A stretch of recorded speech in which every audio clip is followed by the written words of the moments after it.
future energy of wheels. Hi friends, എല്ലാവർക്കും വിപ്ട്രോണിക്സിൻ്റെ പുതിയൊരു വീഡിയോയിലേക്ക് സ്വാഗതം. അപ്പോൾ ഇന്ന് ഞാൻ നിൽക്കുന്നത് ട്രിവാൻഡ്രത്താണ്. ട്രിവാൻഡ്രത്ത് ഒരു ഇലക്ട്രിക് 2 വീലർ പുതിയതായിട്ട് വന്നിട്ടുണ്ട്. അപ്പം ബൈക്ക് സെഗ്മെൻറ്റ് ഇതുവരെ നമ്മുടെ കേരളത്തിലോട്ട് ഇതുവരെ എത്തിയിട്ടില്ലായിരുന്നു. അപ്പോൾ ആദ്യമായിട്ട് വന്നൊരു ഇലക്ട്രിക് ബൈക്കിൻ്റെ ഷോറൂം വിസിറ്റും വണ്ടിയുടെ റിവ്യൂ ചെയ്യുന്നതിന് വേണ്ടിയിട്ടാണ് ഞാൻ ഇന്ന് വന്നിരിക്കുന്നത്. അപ്പോൾ ഇന്ന് നമുക്ക് അതിനെ അവസരം ഒരുക്കി തന്നത് VK ഓട്ടോമൊബൈൽസ് ആണ്. അപ്പോൾ ഇവരെ മെയിൻ ഷോറൂം ട്രിവാൻഡ്രത്താണ് ഉള്ളത്. കൊല്ലത്തോട്ട് ഇതുവരെ എത്തിയിട്ടില്ല, എത്തുമെന്നാണ് പറഞ്ഞിരിക്കുന്നത്. അപ്പോൾ ഇന്ന് ഞാൻ റിവ്യൂ ചെയ്യുന്നത് ഏതൊരു വണ്ടിപ്രാന്തൻ്റെ ഒരു ആഗ്രഹമാണ് ഈ വണ്ടി ഒന്ന് ടെസ്റ്റ് ഡ്രൈവ് ചെയ്യുക എന്നുള്ളത്. അപ്പോൾ കൂടുതൽ ഞാൻ സസ്പെൻസ് ഇട്ട് നിങ്ങളെ ബോറടിപ്പിക്കുന്നില്ല. അപ്പോൾ ഇന്ന് നമ്മൾ റിവ്യൂ ചെയ്യാൻ പോകുന്നത് ശിവവാരി മോട്ടോഴ്സിൻ്റെ പ്രാണ എന്ന വണ്ടിയാണ് നമ്മളിന്ന് റിവ്യൂ ചെയ്യാൻ പോകുന്നത്.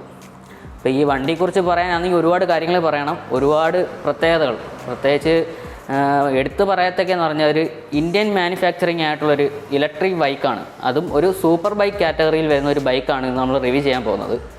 അപ്പോൾ ഈ പ്രാണ ഇലക്ട്രിക് ബൈക്കിൻ്റെ ഫൗണ്ടർ എന്ന് പറയുന്നത് നമ്മുടെ കോയമ്പത്തൂരുള്ള മോഹൻ രാജസ്വാമിയാണ്. ഇപ്പോൾ പുള്ളിയെക്കുറിച്ച് പറയുകയാണെങ്കിൽ പുള്ളി ഒരു നമ്മുടെ വേൾഡിലെ നമ്പർ 1 ഇലക്ട്രിക് മാനുഫാക്ചറിങ് ആയിട്ടുള്ള ടെസ്ല കമ്പനിയുടെ ഒരു എക്സ് എംപ്ലോയി ആണ്. ഇപ്പോൾ പുള്ളി അവിടെ നിന്ന് വിരമിച്ച് വന്നതിന് ശേഷമാണ് നമ്മുടെ ഇന്ത്യയിൽ ഈ വണ്ടി മാനുഫാക്ചർ ചെയ്ത് തുടങ്ങിയത്. പിന്നെ ഈ വണ്ടിക്ക് എടുത്തു പറയത്തക്ക മറ്റൊരു പ്രത്യേകത എന്ന് പറഞ്ഞാൽ ഇതിൻ്റെ കമ്പോണൻസ് എല്ലാം ഇന്ത്യയിൽ തന്നെയാണ് മാനുഫാക്ചർ ചെയ്യുന്നതാണ് കമ്പനി അവകാശപ്പെടുന്നത്. SVM മോട്ടോഴ്സിൻ്റെ ഷോറൂമിന് ഒരു പ്രത്യേകത കൂടിയുണ്ട്. അവരുടെ ഷോറൂം എന്നല്ല പറയുന്നത്, നമ്മുടെ ബൈക്കിൻ്റെ ഒരു എക്സ്പീരിയൻസ് ചെയ്യുന്ന ഒരു റൂമായിട്ടാണ് അവരുടെ ഷോറൂമിനെ ഡിസൈൻ ചെയ്യുന്നത്. അപ്പോൾ അതുകൂടി ഒരു എടുത്തു പറയേണ്ട ഒരു പ്രത്യേകതയാണ്. ഇതേവരെ അങ്ങോട്ട് കോൺസെപ്റ്റ് ആരും കൊണ്ടുവന്നിട്ടില്ല. അതിലൊരു വ്യത്യസ്തത നമ്മുടെ മോഹൻ രാമസ്വാമി കൊണ്ടുവരാൻ ശ്രമിച്ചിട്ടുണ്ട്. അങ്ങനെ ഒരു പ്രത്യേകത കൂടി ഈ ബൈക്കിനുണ്ട്. നമുക്കെന്തായാലും വണ്ടിയുടെ കൂടുതൽ വിശേഷങ്ങളിലേക്ക് കിടക്കാം.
വണ്ടിയുടെ മുൻവശം നോക്കുകയാണെങ്കിൽ അത്യാവശ്യം നല്ല സ്പോർട്ടി ലുക്ക് നൽകുന്ന രീതിയിലുള്ള ഡുവൽ LED പ്രൊജക്ടറോട് കൂടിയ ഹെഡ്ലൈറ്റാണ് നൽകിയിരിക്കുന്നത്. അതിന് തൊട്ട് മേളിലായിട്ട് ചെറിയൊരു റണ്ണിങ് ലാമ്പ് നൽകിയിട്ടുണ്ട്.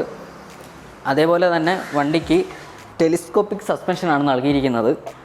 ഇപ്പം വണ്ടിയുടെ ലൈറ്റിൻ്റെ കാര്യങ്ങൾ പറയുകയാണെങ്കിൽ എല്ലാ LED തന്നെയാണ് നൽകിയിരിക്കുന്നത്. അതായത് DRLും അതേപോലെ തന്നെ ഹെഡ്ലൈറ്റ് ആയാലും ഡുവൽ പ്രൊജക്റ്റഡ് ഹെഡ്ലൈറ്റാണ് നൽകിയിരിക്കുന്നത്. അതേ കണക്ക് തന്നെ ഇൻഡിക്കേറ്റേഴ്സ് ആയാലും എല്ലാ LED തന്നെയാണ് കമ്പനി നൽകിയിരിക്കുന്നത്.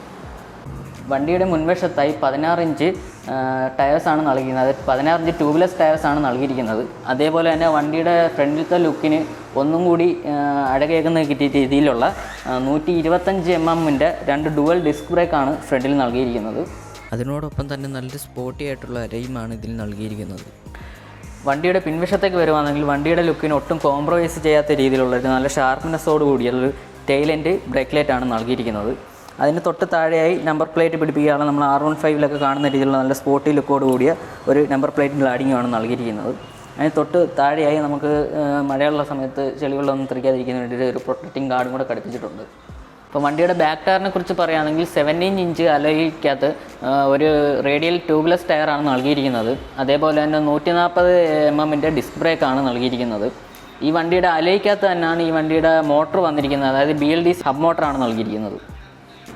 അപ്പോൾ ഈ വണ്ടിയിൽ വേറൊരു പ്രത്യേകത, നമ്മൾ സാധാ ബൈക്കുകളിൽ കാണുന്നതിൽ നിന്നും വ്യത്യസ്തമായിട്ടൊരു പ്രത്യേക രീതിയിലുള്ള മോണോഷോക്കാണ് സസ്പെൻഷനാണ് ഇതിൽ ക്രമീകരിച്ചിരിക്കുന്നത്. കറക്റ്റ് ഒരു വെർട്ടിക്കൽ രീതിയിൽ ഒരു തികച്ചും വ്യത്യസ്തമായ ഒരു ഡിസൈനാണ് ഇതിൽ നൽകിയിരിക്കുന്നത്. ഇപ്പോൾ ഈ വണ്ടിയുടെ ചാർജറിൻ്റെ പോർട്ട് വന്നിരിക്കുന്നത് ഇവിടെ സൈഡിലായിട്ടാണ്. ഇത് ഓപ്പൺ ചെയ്താണ് നമ്മൾ വണ്ടിയുടെ ചാർജിങ്ങിൻ്റെ പിന്ന് കണക്ട് ചെയ്യുന്നത്. അതുപോലെ തന്നെ ഈ വണ്ടിയുടെ ഫുഡ് ടെസ്റ്റ് പറയുകയാണെങ്കിൽ സാധാ ബൈക്കുകളിൽ കാണുന്ന പോലെ ബ്രേക്ക് ലിവർ കാര്യങ്ങളൊന്നും ഇല്ല. നല്ല സ്പോർട്ടി ലുക്കായിട്ടുള്ള അലുമിനിയം ഫിനിഷിങ്ങോട് കൂടിയ ഫുഡ് റെസ്റ്റാണ് നൽകിയിരിക്കുന്നത്. അതേപോലെ തന്നെ ബാക്കിലുള്ളവരുടെ തന്നെ സ്പോർട്ടി ലുക്ക് നൽകുന്നതിന് വേണ്ടിയിട്ട് ഇച്ചിരി ഹൈറ്റിലുള്ള നമ്മൾ R15 കാണുന്ന രീതിയിലുള്ള ഒരു ഫുഡ് പാക്കാണ് നൽകിയിരിക്കുന്നത്. ഇനി ഈ വണ്ടിയുടെ മെയിൻ പാർട്സായ ബാറ്ററിയെക്കുറിച്ച് പറയുകയാണെങ്കിൽ 4.3 kW ബാറ്ററിയാണ് ഇതിൽ നൽകിയിരിക്കുന്നത്. അത് ഒരു ഫുൾ ചാർജ് ആവുന്നതിന് 4 മണിക്കൂറാണ് കമ്പനി പറയുന്നത്. ഒരു ഫുൾ ചാർജിൽ നമുക്ക് 120 km ഓടാമെന്നാണ് കമ്പനി അവകാശപ്പെടുന്നത്. ഇതാണ് ബൈക്കിൻ്റെ കീ. അത്യാവശ്യം വലിപ്പം കൂടുതലായിട്ട് ഫീൽ ആകുന്നുണ്ട്. നമുക്ക് മീറ്റർ കൺസോൾ നോക്കാം. നല്ലൊരു സ്പോർട്ടി ലുക്കുള്ളൊരു ഡിസൈനാണ് നൽകിയിരിക്കുന്നത്. ഒരു ബ്ലാക്ക് ആൻഡ് വൈറ്റ് കളർ ഫിനിഷോട് കൂടിയ ഡീറ്റെയിൽ മീറ്ററാണ് നൽകിയിരിക്കുന്നത്. മീറ്ററിന് ലെഫ്റ്റ് സൈഡിലായിട്ടൊരു ബാറ്ററി ലെവൽ ഇൻഡിക്കേഷൻ നൽകിയിട്ടുണ്ട്. അതേപോലെ തന്നെ സ്പീഡോമീറ്റർ, ഓഡോമീറ്റർ, പിന്നെ എടുത്തു പറയാനായിട്ട് ഒരു RPM മീറ്റർ നൽകിയിട്ടുണ്ട്. അതായത് സ്പോർട്സ് ബൈക്കിലൊക്കെ കാണുന്ന രീതിയിലുള്ളൊരു RPM മീറ്റർ നൽകിയിട്ടുണ്ട്. പിന്നെ വണ്ടി ഓണാണോ ഓഫാണോ എന്ന് അറിയുന്നതിന് വേണ്ടിയിട്ട് ചെറിയൊരു ഇൻഡിക്കേഷനും നൽകിയിട്ടുണ്ട്. സ്വിച്ചസിൻ്റെ കാര്യം പറയുകയാണെങ്കിൽ നോർമൽ ബൈക്കുകളിൽ കാണുന്നത് പോലെ തന്നെ ഒരു എൻജിൻ കിൽ സ്വിച്ച് നൽകിയിട്ടുണ്ട്. അതിന് തൊട്ട് താഴെയായിട്ട് ഹെഡ്ലൈറ്റിൻ്റെ സ്വിച്ചുകൾ, തൊട്ട് താഴെ സെൽഫ് സ്റ്റാർട്ട് അല്ല ഹോൺ ആവാനാണ് സാധ്യത, ഒരു സ്വിച്ചുണ്ട്. അതേപോലെ തന്നെ ലെഫ്റ്റ് സൈഡിലേക്ക് വരുവാണെങ്കിൽ എടുത്ത് പറയാനായിട്ട് ഒരു ഹസാർഡ് ലൈറ്റിന് ഒരു ഡെഡിക്കേറ്റഡ് സ്വിച്ച് നൽകിയിട്ടുണ്ട്. അതേപോലെ തന്നെ നമ്മുടെ ഹെഡ്ലൈറ്റിൻ്റെ ഡിം ബ്രൈറ്റ് ആക്കാനുള്ള സ്വിച്ച്, പൗസ് ലൈറ്റ്, ഇൻഡിക്കേറ്റർ, അതിന് തൊട്ട് താഴെയായിട്ട് ഹോണിന് വേണ്ടിയിട്ടുള്ള ബട്ടൺ നൽകിയിട്ടുണ്ട്. ഈ വണ്ടിയുടെ മറ്റൊരു പ്രത്യേകതയാണ് ഇതിൻ്റെ അകത്ത് ഗിയർ ചേഞ്ച് വരുന്നത് കാലിലൊന്നുമല്ല, നമ്മുടെ കയ്യിൽ തന്നെയാണ്. അതിൻ്റെ അകത്ത് 4 ഗിയർ മോഡാണുള്ളത്. അതിൻ്റെ അകത്ത് ഫസ്റ്റ് മോഡെന്ന് പറഞ്ഞാൽ പ്രാക്ടീസ് മോഡാണ്. അതായത് നമുക്ക് ഈ വണ്ടി ആദ്യമായിട്ട് യൂസ് ചെയ്യുന്നവർക്ക് ഏറ്റവും ഈ വണ്ടിയായിട്ടൊന്ന് മിങ്കിൾ ചെയ്യാൻ വേണ്ടിയിട്ടുള്ളൊരു മോഡാണ് പ്രാക്ടീസ് മോഡ്. അതിലിട്ട് ഓട്ടിക്കുന്നതാണ് ഏറ്റവും നല്ലതെന്നാണ് പറയുന്നത്. അത് കഴിഞ്ഞ് ഓട്ടിച്ച് കുറച്ച് കഴിഞ്ഞിട്ട് മറ്റ് മോഡിലോട്ട് മാറുന്നതാണ് നല്ലതെന്നാണ് കമ്പനി പറയുന്നത്. പിന്നെ നെക്സ്റ്റ് മോഡെന്ന് പറഞ്ഞാൽ ഡ്രൈവ് മോഡാണ്. ഈ ഡ്രൈവ് മോഡ് ഇട്ടാൽ മാത്രമേ നമുക്ക് വണ്ടിയുടെ ടോപ്പ് സ്പീഡായ 126 കയറാൻ പറ്റത്തുള്ളൂ. പക്ഷേ ആ ഡ്രൈവ് മോഡിനുള്ള പോരായ്മയെന്ന് പറഞ്ഞാൽ അത് ഫുൾ ആക്സിലറേഷൻ തരത്തില്ല. ഫുൾ ആക്സിലറേഷൻ കിട്ടുമെന്ന് പറഞ്ഞാൽ സ്പോർട്സ് മോഡിലോട്ട് ഇടുമ്പോൾ മാത്രമേ നമുക്ക് ഫുൾ ആക്സിലറേഷൻ കിട്ടത്തുള്ളൂ. അതേപോലെ ഇനി എടുത്തു പറയാനായിട്ട് ഒരു റിവേഴ്സ് മോഡ് ഗുണമുണ്ട്. കാരണം ഇത്രയും വെയിറ്റ് വരുന്നൊരു വണ്ടി ആയതുകൊണ്ട്, അതായത് 165 കിലോ ആണ് വണ്ടിയുടെ വെയിറ്റ് കമ്പനി പറയുന്നത്. അപ്പോൾ അത്രയും വെയിറ്റ് വരുന്നൊരു വണ്ടി ആയതുകൊണ്ട് തന്നെ അത്യാവശ്യം പുറകിലോട്ട് എടുക്കുക എന്ന് പറയുന്നത് ഇച്ചിരി ബുദ്ധിമുട്ടുള്ള കാര്യമായതുകൊണ്ട് തന്നെ ഒരു റിവേഴ്സ് ഗിയർ കൂടി വണ്ടി ഇതിൽ ഉൾപ്പെടുത്തിയിട്ടുണ്ട്. അപ്പോൾ ഇന്ന് നമുക്ക് ഈ വണ്ടി റിവ്യൂ ചെയ്യാൻ തന്ന VK ഓട്ടോമൊബൈൽസിലെ സെയിൽസ് മാനേജറായിട്ടുള്ള അരുണിനെ നമുക്ക് ഇതിൻ്റെ വണ്ടിയുടെ കൂടുതൽ ഡീറ്റെയിൽസ് ചോദിക്കാനായിട്ട് ക്ഷണിക്കാം. ഈ വണ്ടിക്ക് വന്നിട്ട് പ്രൈസ് ഇപ്പോൾ എത്രയാണ് പറഞ്ഞിരിക്കുന്നത്? നമുക്കിവിടെ ഓൺ റോഡ് പ്രൈസ് എന്ന് പറയുന്നത് 2,25,000 രൂപയാണ് on road price. Tax, insurance എല്ലാ കാര്യങ്ങളും എല്ലാം കൂടെ അടഞ്ഞു വരുന്നത്. രജിസ്ട്രേഷൻ നിങ്ങളായിട്ട് തന്നെ ചെയ്തു കൊടുക്കുന്നതാണോ നമ്മൾ ചെയ്ത് കൊടുക്കും? പിന്നെ ഈ വണ്ടിയുടെ വേറൊരു വേരിയന്റ് കൂടി ഉണ്ടെന്ന് പറഞ്ഞാൽ അത് എന്നത്തേക്ക് എത്തുമെന്നല്ല അറിയോ? നമുക്കിതിൻ്റെ വേറൊരു വേരിയൻ്റ് എന്ന് പറയുന്നത് എലൈറ്റ് മോഡലാണ് വരുന്നത്. അതൊരു 6 മാസം ആ ഒരു സമയം എടുക്കും. നമുക്കിപ്പോൾ ഇവിടെ ഈ ഒരു മോഡൽ അവൈലബിൾ ആയിട്ടുള്ളൂ. ആ മോഡലിൻ്റെ പ്രൈസ് എന്ന് പറയാം? അതിൻ്റെ പ്രൈസ് 290 ആ റേഞ്ച് വരും. വണ്ടി ഓടിച്ച് നോക്കിയിട്ട് എക്സ്പീരിയൻസ് കാര്യങ്ങളൊക്കെ എങ്ങനെ ഉണ്ട്? ഇത് നമുക്ക് ടെസ്റ്റ് ഡ്രൈവ് കൊടുത്താലും നമുക്ക് നല്ലൊരു ഫീഡ്ബാക്കാണ് കിട്ടുന്നത്. എന്ന് വെച്ചാൽ മറ്റ് വണ്ടികൾ താരതമ്യം ചെയ്യുമ്പോൾ നല്ലൊരു ബെറ്റർ ടോർക്ക് എക്സ്പീരിയൻസ് കിട്ടുന്നുണ്ട്. ഒരു 400 cc വണ്ടിയുടെ തുല്യമായിട്ടുള്ള പവർ ഈ ഒരു വണ്ടിക്ക് നമുക്ക് കിട്ടുന്നുണ്ട്. ബുക്കിംഗ് ഓപ്പൺ ചെയ്തിട്ടുണ്ടോ? ബുക്കിംഗ് നമ്മളിപ്പോൾ സ്റ്റാർട്ടിംഗ് ആണ്. നമുക്ക് ബുക്ക് ചെയ്യാം. ബുക്ക് ചെയ്യാനായിട്ട് നമുക്ക് 10,000 ആണ് ബുക്കിംഗ് എമൗണ്ട് വരുന്നത്. അത് ഉടനെ തന്നെ ഇറക്കാൻ പറ്റും. നമുക്ക് ഫൈനാൻസ് നമുക്കിവിടെ സ്റ്റാർട്ട് ചെയ്തിട്ടില്ല. അത് ഉടനെ വരും. നമുക്ക് പെട്ടെന്ന് തന്നെ ചെയ്തെടുക്കാൻ പറ്റും. നമുക്ക് എന്തായാലും ഈ വണ്ടി ഒന്ന് ട്രൈ ചെയ്ത് നോക്കാം. എന്തായാലും ഇത്ര നല്ലൊരു സ്പോർട്ട് ബൈക്ക് ആയതുകൊണ്ട് സേഫ്റ്റി ഫസ്റ്റാണ്.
ഓടിക്കുമ്പോൾ മാത്രം സെറ്റായി, കൈയോട്ട്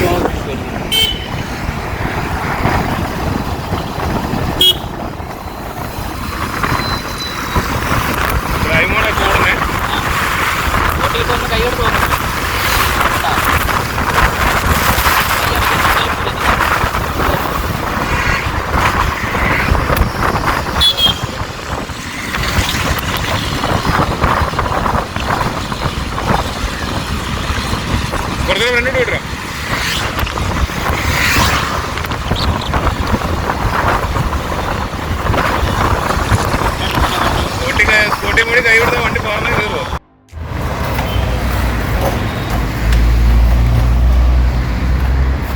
എങ്ങനെ ഉണ്ടാ ദീപ് ഓടിച്ചിട്ട്? അടിപൊളി.